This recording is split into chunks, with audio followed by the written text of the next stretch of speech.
Et la une de la presse avec Hélène Frade. Bonjour Hélène. Bonjour la Delphine. convocation hier de l'ambassadeur américain en Belgique. L'ambassadeur qui a accusé les autorités de poursuivre des Belges juifs pour des motifs antisémites. Et la Libre Belgique qui accuse, vous le voyez, cet ambassadeur, Bill White, de semer la zizanie, rapporte que cette polémique a été déclenchée par l'ouverture d'une enquête concernant 3 hommes soupçonnés de pratiquer des circoncisions sans formation médicale certifiée à Anvers. Enquête qui a donc conduit Bill White à dénoncer, je le cite, un harcèlement inadmissible de la communauté juive en Belgique et à réclamer l'arrêt des poursuites.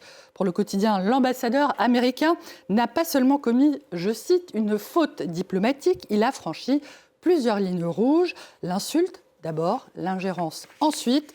Colère également ce matin du quotidien belge Le Soir, qui indique que Bill White a par ailleurs menacé de sanctions diplomatiques le président des socialistes flamands, Conor Rousseau, qui avait eu l'audace de poster une vidéo sur les réseaux sociaux dénonçant les interventions de l'ICE en faisant un parallèle avec la montée du nazisme.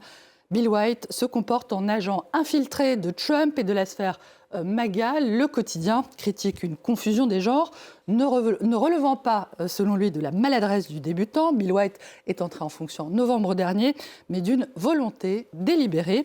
Son homologue à Paris, Charles Kushner, ayant lui aussi fustigé les insuffisances supposées de la France dans la lutte contre l'antisémitisme. La crise diplomatique entre Washington et Bruxelles, ce n'est pas vraiment une première. Le Wall Street Journal relève que les ambassadeurs américains en France, donc, mais aussi en Pologne, ont également eu des différends avec les pays dans lesquels ils se trouvent en poste, ce qui leur a valu, là encore, des réprimandes de Paris et de Varsovie.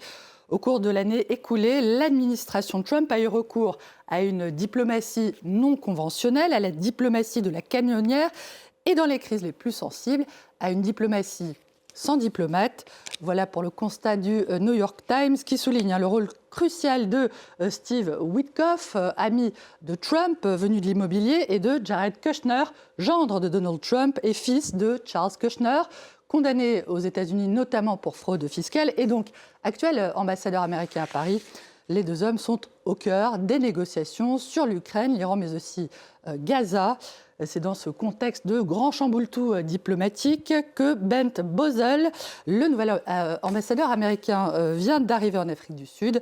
Le Monde rappelle que les relations entre Washington et Pretoria sont au plus bas depuis le retour de Trump à la Maison-Blanche, qui reproche au gouvernement sud-africain une prétendue persécution des Afrikaners, qui sont les descendants des colons européens, et sa plainte pour génocide devant la Cour internationale de justice contre Israël pour sa guerre à Gaza. Et puis dans la presse française, évidemment, toujours les suites de l'enquête sur la mort du jeune militant d'extrême droite, Quentin Derenque, avec notamment ses interprétations à neuf hier. Le Figaro annonce que l'étau se resserre sur la jeune garde et LFI, groupuscule antifasciste auquel appartient l'un des interpellés, collaborateur parlementaire du député LFI Raphaël Arnaud. Le quotidien somme la France insoumise et Jean-Luc Mélenchon de s'expliquer. Le quotidien L'Opinion critique, lui, le silence coupable de la gauche sur LFI, d'où ce dessin de caca où Jean-Luc Mélenchon explique à Olivier Faure qu'il ne peut pas trop condamner les antifas parce qu'il a besoin d'eux. Et le patron des socialistes lui répond « Comme nous, avec vous, l'enquête progresse, mais le débat politique régresse, voilà pour Mediapart qui regrette que LFI soit jugé coupable sans autre forme de procès. Et Le Monde, lui, a enquêté sur le parcours de la victime, Quentin Derenque. Le Monde évoque un étudiant traditionnaliste au croisement de plusieurs chapelles de l'extrême droite radicale, un jeune homme en pleine recherche identitaire, assidu d'une église traditionnaliste de Lyon. Après s'être converti il y a quelques années, La Croix revient sur ce regain de nombreux Français, en particulier les plus jeunes, pour la religion catholique. Le quotidien évoque plusieurs signaux faibles liés aux réseaux sociaux ou aux sorties culturelles qui laissent penser à un réveil catholique. Une spécialiste des tendances de société décrypte, on sent une volonté des jeunes d'avoir une religion qui se voit, qui se montre, comme on soutiendrait l'Olympique de Marseille ou le PSG. Il y a la team Carême, la team Ramadan, la team Kippour. Personnellement, je le confesse, je suis plutôt de la team Marcel Proust.